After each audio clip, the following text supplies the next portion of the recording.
શ્રાવણ વદ ચોથ એટલે બોળ ચોથ. બોળ ચોથને બહુલા ચોથ પણ કહેવાય છે.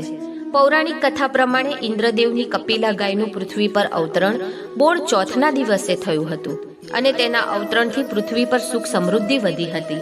માટે આ દિવસે ગાયની પૂજાનું વિશેષ મહત્વ છે. આ વર્ષે બોળ ચોથ 22 ઓગસ્ટ 2024ને ગુરુવારના રોજ ઉજવવામાં આવશે. આ દિવસે સ્ત્રીઓએ છરી ચપ્પુને હાથ લગાવવો નહીં, શાકભાજી કે કોઈ વસ્તુ સમારવી નહીં, દળવું કે ખાંડવું પણ નહીં અને ઘઉંમાંથી બનાવેલી કોઈ વસ્તુ ખાવી નહીં. મગ, બાજરીના રોટલા કે બાજરીના લોટની કુલેર ખાઈને આ વ્રત કરવામાં આવે છે. ગાયમાં 33 કોટી દેવોનો વાસ હોવાથી આ દિવસે ગાય અને તેના વાછરડાની પૂજા કરવાનો વિશેષ મહિમા છે.